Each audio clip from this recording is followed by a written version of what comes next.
안녕하세요. 저는 백혈병 투병 중인 학생입니다. 백혈병 투병 중에 항상 친절하고 안전하게 경주에 있는 집에서 양산에 있는 병원까지 먼 거리를 운전해 주신 사탕 택시 기사님을 소개할까 합니다. 처음 백혈병 진단을 받고 일주일에 2번씩 경주와 양산을 다니게 되었는데 면역력이 아주 낮은 상황이라 대중교통을 이용하지 못하고 저희 어머니께서는 운전을 하지 못하셔서 왕복 140km를 택시를 이용해서 다녀야 했습니다. 기사님께서는 제가 혹여나 멀미를 할까 봐 늘 안전하고 천천히 운전을 해주셨고 한 번 다녀오면 10만 원이 넘는 금액이 부담스러울 걸 생각해 더 저렴하게 택시 요금을 받으셨어요. 지금은 안타깝게도 재발을 해서 서울 큰 병원으로 오게 되어 기사님을 못 뵌 지 꽤 되었지만 종종 기사님 생각이 납니다. 힘든 치료 중에 큰 힘이 되어주신 기사님을 유퀴즈에 추천합니다. 우리 또 학생분께서 이렇게 직접 네네. 추천을 해주셨거든요. 그래서 이 사연의 주인공 300회 특집으로 우리 아이고. 택시 기사님을 네. 한번 모셔보도록 하겠습니다. 네, 나와주십시오. 어서 오세요. 네. 아이고. 아이고 기사님 안녕하십니까.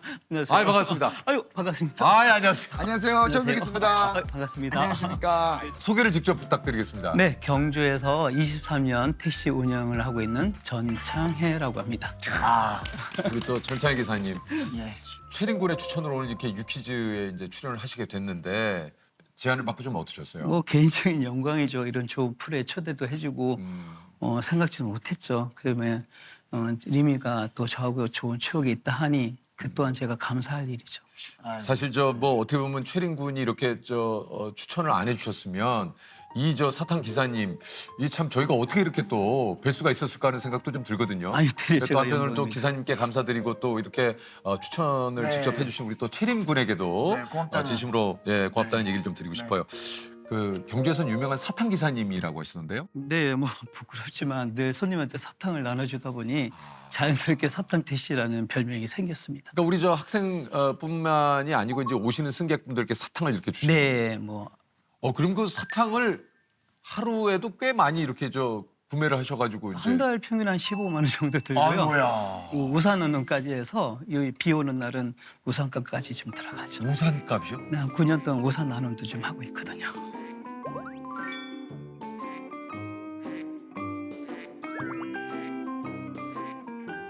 뭐 이렇게 사탕값에 한 달에 15만 원, 또 우산값에. 우리같이 비 오면 우산값에 이거 남는 게 있으십니까? 제가 물가가 너무 올라가지고 때로는 좀 부담이 될 때도 있는데 집사람한테 내색을 절대 안 하죠. 기사님도 좀 부담이 돼요. 뭐 좀 덜 벌더라도 행복이 남잖아요. 아이고. 아니 어쨌든 참 오늘 최린금도 한번 저희가 이제 함께 기사님하고 좀 모시고 싶었는데 네. 아쉽게도 이제 병원 진료도 있고 해서 그렇죠. 저희가 네. 이렇게 최린군을 모시지는 못했습니다만 이게 그 최린군이 15살 때 급성 혼합형 백혈병이라는 진단을 받고 2023년 1월 달이요. 계속 몸에 몸살 기운이 있고 감기가 너무 안 났고 얼굴에 혈색이 없어서 피 검사를 했는데 당장 큰 병원으로 가보라고 하셔서 골수 검사를 하고 나니까 진단을 받게 되었습니다. 리미는 좀 특이한 유전자라고 하시더라고요. 드문 케이스. 보통 림프면 림프, 골수면 골수 한 가지를 가지고 있는데 리미는 2가지 다 가지고 있고 나이도 10세 이상이라서 고위험군이라고 하시더라고요.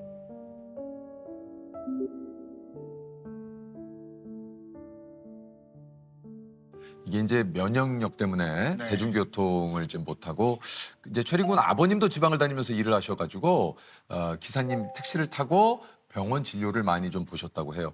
어쨌든 그 최린군을 처음 이렇게 알게 된 건 좀 언제입니까? 리미가 한 7년 전에 제 택시를 타서 사탕을 받아서 기분 좋았던 기억이 있었는데 한 5년 지나고 2년 전인데 리미 어머니께서 전화가 왔더라고요. 리미가 이제 추석 치료 때문에 경주에서 양산병원까지 장거리 운영을 해야 되는데 오고 가면 좀 힘든 부분이 있어서 운영을 좀 해주십사 싶 어머니 특별히 신청을 해서 하게 됐습니다. 아, 7년 전에 최림 군이 택시를 타서 그 사탕을 받았던 기억 때문에. 하하, 참. 이게 이제 뭐 정기 검진 외에도 이제 급하게 또 이제 기사님을 호출을 해서 이렇게 또 뭐 병원에다가 데려다 주시고 한 적도 좀 많이 있다고 그래요. 네, 갑작스레 전화 오고 어느 날 리미 어머니가 밤늦게 전화가 와서 침대 떨어져서 머리를 박았다 하더라고요. 그래서 사실 저는 권했죠. 앰뷸런스를 부르라. 누워가는 게 편하잖아요. 택시는 아무래도 좀 앉아서 가는 부분이 불편하니까. 그래서 권했더니 리미가 오히려 사탕 택시를 타고 가야 된다. 조혈모 세포 이식하고 공여자분의 피랑 제 원래 세포랑 안에서 싸우면서 일어나는 현상인데 피부가 벗겨지기도 하고 그래서 되게 건조해지기도 해가지고 로션을 바르고 난 직후였어서 그 발이 미끄러져가지고 박았었어요. 기사님께 연락을 드렸는데 그 늦은 밤인데도 불구하고 흔쾌히 와주셔가지고 편안하게 응급실까지 잘 갈 수 있었어요.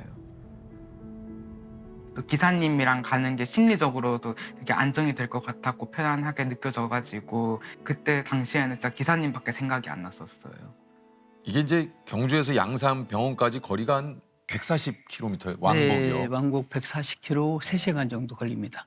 이게 저 보통은 2시간 거리라고 해요, 여기가. 근데 이제 최림 군이 좀 혹시나 멀미가 나거나 또 그럴까 봐 천천히 가시는 천천히 좀 가신다고 얘기를 들었거든요. 아무래도 아이가 아프다 보니까 아이가 울렁거림이 있을 때는 멀미를 하게 돼 있고 그래서 차간 거리를 유지하려고 노력을 좀 했고 최대한 아이가 가는 동안에 불편하지 않게 하려고 좀 제 나름대로 배려라 생각을 했었죠.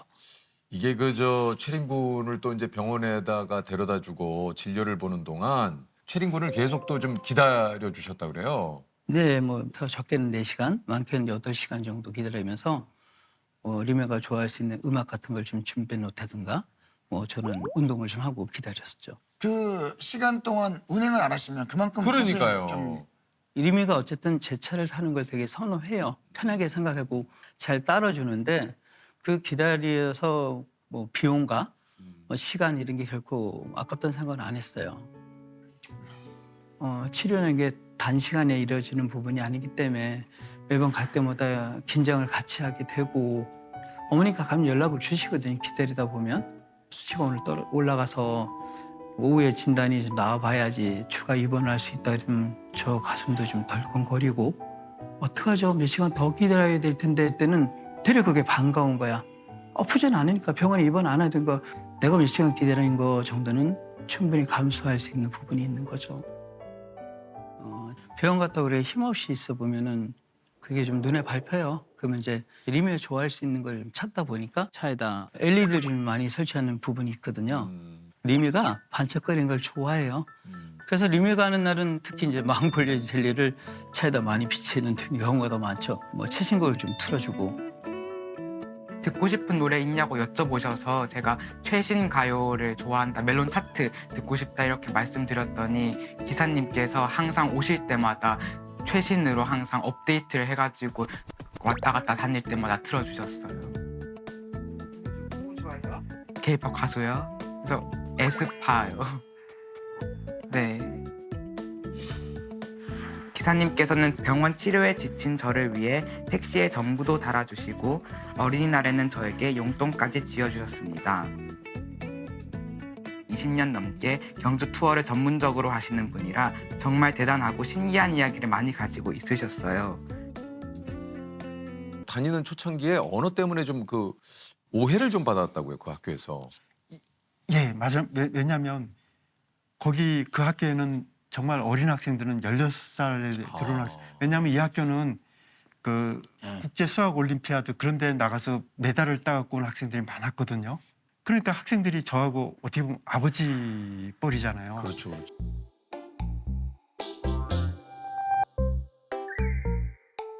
그러니까 저한테 쉽게 다가오질 못했고 또 제가 또 말을 잘 못하니까 그렇죠. 학생들하고 처음에 의사소통이 거의 안 됐습니다. 그러니까 그러다 보니까 이게 조금 그 아까 얘기한 대로 산업 스파이로 좀 오해를 빠져.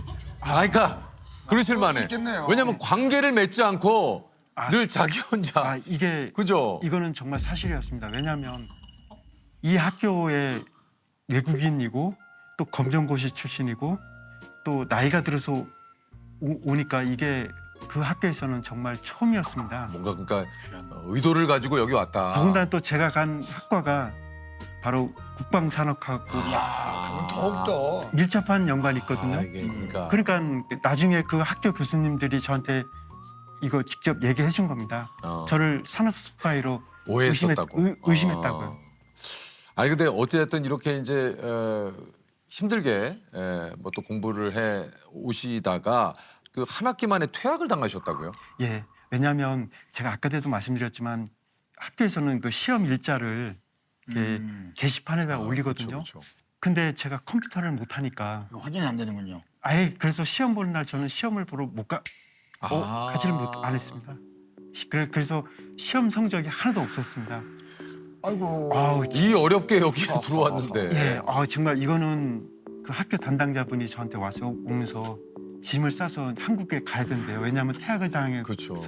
학교에서 비자를 연장이 안 연장을 되는군요. 안 해준다, 네. 해줄 수가 없답니다. 그러니까 짐을 정리를 하고 이제 공항에 갔거든요. 저 그때 한 몇 시간을 기다렸는데 저 진짜 눈물 흘렸습니다. 어떻게 그게 진짜 이게 누구한테 그걸 말을 못 하겠더라고요. 정말 창피해서요. 그러니까 그것 때문에 막 나도 모르게 눈물이 나고 그랬습니다. 그래서 어머니한테 가서 이걸 어떻게 해야 할까. 어머니가 그래도 많이 도와주고 이렇게 했는데 잠깐 러시아어를 갖다 더 공부하려고 왔다 이렇게 다 얘기했어요. 어머니한테도 그러고 동생들한테도 그러고 그 동네에 계시는 어르신들 친구분들 다 제 퇴학당했다는 말을 안 하고 거짓말했습니다. 그런데 제가 물리학 과목 중에 양자역학이라고 있거든요. 제가 그 과목을 너무 좋아합니다. 근데 어떤 강의실을 보니까 양자역학을 하더라고요. 그래서 그때 그 노 교수님한테 제가 부탁을 했죠. 제가 양자역학을 좋아해서 그러니까 좀 청강을 해도 되냐고 했더니 그 노 교수님께서 허락을 해주셨어요. 제가 이제 청강생이니까 거기 학부에 제 이름은 없는 거죠. 그렇죠. 어느 날 제가 또 이제 수업을 들으러 갔더니 오늘 시험 보는 날이래요. 그래서 제가 그랬죠. 저 청강생인데 그래도 시험을 봐야 된대요. 그래서 우연찮게 그날 아무런 시험 준비도 그런 것도 모르고 준비도 안 하고 가는 상태에서 그 문제를 풀었는데 제가 만점을 받았습니다. 청강생인데. 예. 와. 근데 이제 제가 거기에 학생부에 이름이 등재가 안 돼 있잖아요. 그래서 노 교수님께서 저한테 이제 그 노 교수님이 갖고 있던 그 양자역학 그 소개서 책자 있잖아요. 거기다가 직접 저한테 써주셨습니다. 야. 그 2011년 6월 30일 날 양자역학에 통과됐다. 야. 대단하시네. 나머지 그 정규 과목은 전부 다 빵점이었고요. 아니 근데 이게 저 학교에서 이렇게 이제 퇴학을 당하셨다고 했는데 3개월 후에 다시 연락이 왔다면서요. 바로 이제 그 양자역학을 강의했던 그 노 교수님이 이제 양자역학 2학기가 시작되는데 제가 안 보이니까 어디 갔냐. 이 교수님이 알아본 거예요. 그래서 이제 제가 그 퇴학을 당했다는 걸 알게 돼서 바로 그 총장님한테 이 학생이 언어적인 문제가 있을 뿐이지 다른 문제가 없다고 하면서 부탁을 한 겁니다. 그래서 저한테 그 학교에서 저한테 메일이 온 거예요. 야. 다시 이제 입학을 해라. 학교에 오라고요. 야, 진짜 대단한. 그러니까 이게 이제 아까도 얘기했지만 세상에 알아본다니까. 이렇게 그러니까 이게 저 다시 부르신 거죠. 싫으시면 지금은 러시아어라고 하면 굉장히 좀 잘 하십니까? 서로 대화는 할 수 있습니다. 그러니까. 야, 이젠. Хорошо. Здравствуйте, меня зовут Гонгенсик, я аспирант МПТ 4-го года обучения. Сегодня я хочу предоставить вам свою работу. Особенность моделирования обтекания спускаемого космического аппарата в атмосфере Марса. 아니 그저 어쨌든 이렇게 해서 이제 재입학을 하셨는데 우주항공공학과에 재입학을 또 하셨어요. 야 정말 대단하시네.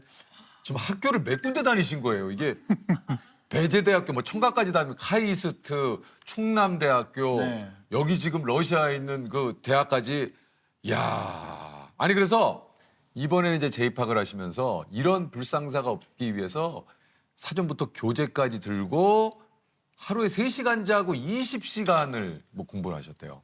네. 20시간을요. 예, 그렇습니다. 왜냐하면 제가 이제 그 강의를 제가 못 알아듣는 게 너무 많았거든요. 너무 휘갈겼어서. 예. 그러니까 저는 뭐 강의 시간에 아, 참. 그냥 필기를 못하고 이게 다 녹음을 했습니다. 그래서 이제 수업이 끝나면 기숙사에 와서 계속 그 그러시고. 반복을 했죠. 듣는 거. 아니 근데 이게 그러니까 3-4시간 주무시고 거의 20시간을 공부하신 거예요? 예. 그렇게 그렇게 공부를 했습니다. 열심히. 예. 아니 그 저기 공부를 얼마나 열심히 하셨는지 이가 다 빠지셨다고요? 아, 예. 왜냐면 제가 컴퓨터 컴맹이에요. 근데 아이러니컬하게도 제가 이제 이 박사과정에서 하는 분야는 컴퓨터로 시뮬레이션을 돌려서 그걸 이제 논문을 써야 되는데 컴퓨터를 못 하잖아요.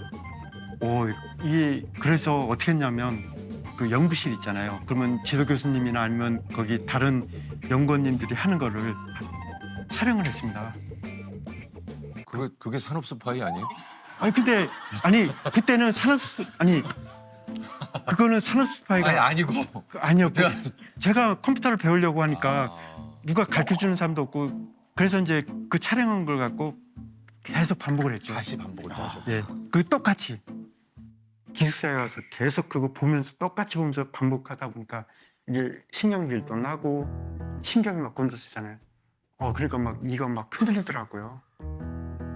뭐 물을 마시다 보니까 아니면 또 양치질을 하다 보니까 그냥 빠져버려요.